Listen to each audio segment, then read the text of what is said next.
Hello sa inyo mga kasari, welcome back again to my YouTube channel. So for today's video mga kasari, request to ng ating kasari, katanungan niya at babasahin ko muna mga kasari sa inyo. Pinicturean ko dito sa kabilang cellphone ko kasi in-screenshot ko dito sa kabila dun sa comment section ko kasi ito nabasa ko guys kahapon, hindi ko na-vlog kahapon kaya ngayon ko na lang iba-vlog. Ayan, hanapin ko muna mga kasari. Bali, ang nag-request pala ng vlog na ito, para nagbigay sa akin ng topic para may ma-vlog ako ngayong araw na to, ay si Jennifer Javier. So, kaapelido ko pa po siya. Shoutout sa iyo, sis. So, ang kanyang katanungan po mga kasari ay eto na. Babasahin ko na. Medyo mahaba-haba. Ayan siya, oh. Sabi, good morning po. Done po watching your vlog. Request ko po sana minsan itapik mo yung mga customer na palaging pagbibili sa'yo ay kulang lagi ang dalang pera. Nakaka-GRRR po, diba? Sabi niyang ganon. Yung agang-aga gigisingin magpapaload daw tapos ganon. Kulang naman. Minsan piso, dos, ngayon ay tres na patong mo sa load niya. Sa load niya. Di mo alam kung sinasadya kasi sa ating sari-sari store owner, bawat piso ay mahalaga. Siguro Misha may relate ka din po sa ganyan. Salamat po. So, sasabihin ko sa iyo, sis Jennifer Javier, relate na relate ako sa iyo. Kasi lahat naman tayo mga sari-sari store owner ay nakakaranas sa mga customer na palaging ang dala nila ay kulang. Pag hindi piso, 2 piso, minsan nga 5 piso pa, o kaya 3, minsan nga 10 piso pa, or higit pa. Alam naman nila yung ang dami-dami nilang bibilihin, tapos ang dami-dami nilang ituturo at kukuhanin, tapos barya lang pala yung hawak nila, tagli 5 piso, 10 piso, pag binilang na, tapos pag sinabi mo yung total ng pagbabayaran nila, kita mo sa sarili mo bilang sari-sari store owner na kulang, syempre, mag-iisip ka na, hindi ka kasya pera nito. So, yun, bilang mabait na sari-sari store owner, nagsisimula na guys, pumatak yung ulan, napakadilim dito sa amin ngayon. Pagbibigyan natin. So, the next day, ganun na naman yung kanyang sistema, kulang na naman yung dalang pera. Pero ito lang ang masasabi ko sa'yo, sis Jennifer Javier. So, kung darating yung pagkakataon na parating kulang, huwag nyo ding kakalimutan na parating ilista yung mga kulang-kulang nila. Kahit pa po yan ay piso, 2 piso, 3 piso, 5 piso, ilista po natin agad-agad. Kasi, para po pagbalik nila, maibabawas na natin dun kung buo man yung bayad nila. 'Di ba? Kung sakto lang ulit, ilista na lang natin ulit, 'di ba, mga kasari? Para maibawas na natin dun sa susunod na pagpunta nila sa ating tindahan. Minsan nga ako guys, kapag alam ko yung taong yon, yung customer na may kulang sa akin, hindi ko na sinasabi sa kanya na ibabawas ko na yung kulang niya na piso, 2 piso nung nakaraan na pagbili niya. Automatic na ibinabawas ko na dun sa sukli niya. Minsan nga hindi na niya namamalayan, babayaran niya na sa akin yung kulang. Sasabihin ko sa kanya bigla, ay nakaltas ko na. Tapos ayun, umaalis na. So minsan nasa atin din yun sari-sari store owner pero mas madalas na kay customer yung problema. Kasi nga, ayun, marami talaga, halos lahat ng mga customer natin kapag bibili ay kulang talaga yung dala nilang pera. And ayun, tayo bilang tindera, kailangan nating habaan yung ating pasensya.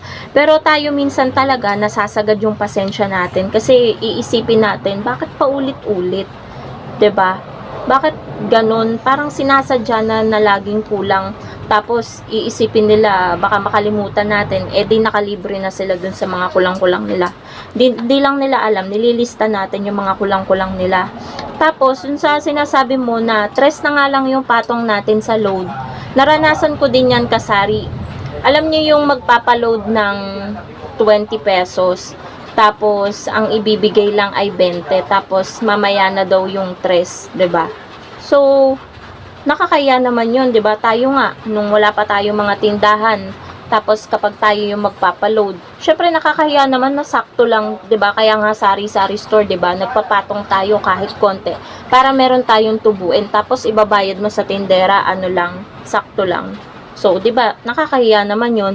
Pero meron talaga mga customer, sorry sa bad word, makakapalang mukha. Maraming ganon. Pero hindi ko nilalahat ng customer kasi yung iba kong customer dito ay mababait naman at marunong umintindi.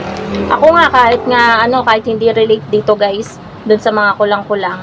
Yun sa deposito sa bote ng kasalo. Kaya hindi ako nagtitinda ng mga tagdo-12 ba yun na nasa babasagin. Kasi nga, dagdag stress pa yan. Ang pinakamaliit ko yung mga mismo na tagdo 20 pesos.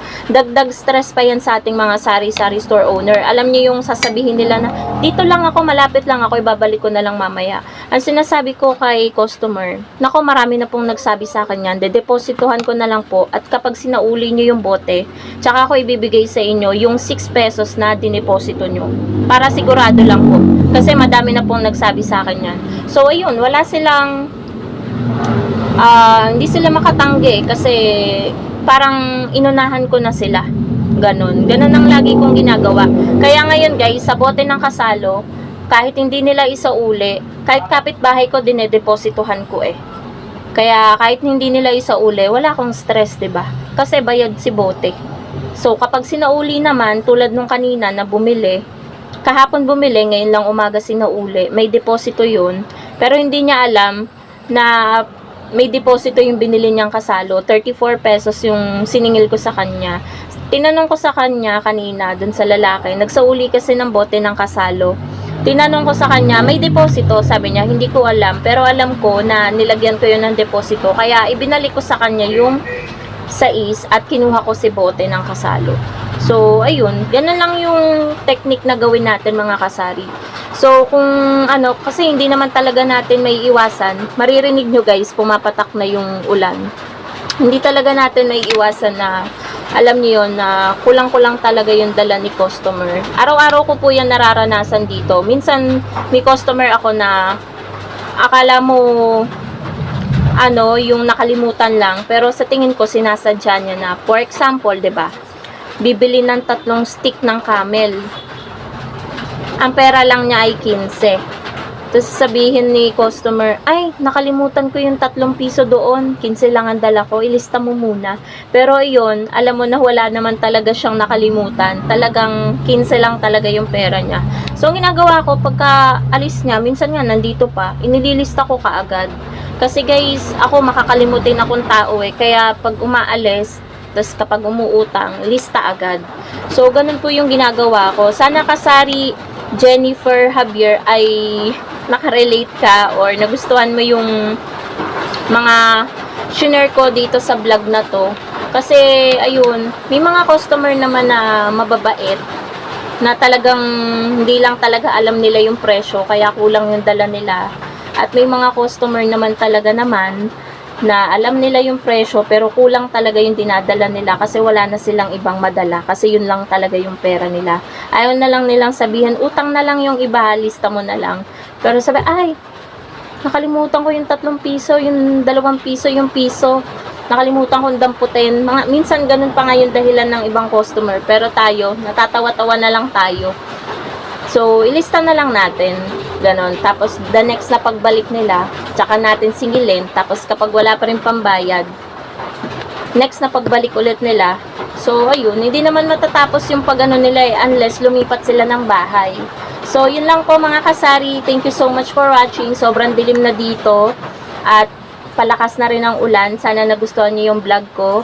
At sana nakarelate kayo guys. God bless po sa inyong lahat. Pero bago ko pala tapusin ang aking vlog ay shout out time na naman po ulit. So muntik ko na makalimutan. Naglista pala ako ng mga isya-shout out.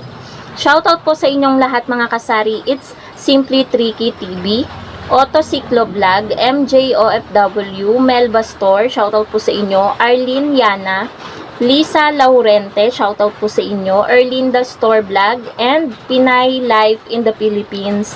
Ayan, shoutout po sa inyong lahat and thank you so much for watching. God bless po. Bye!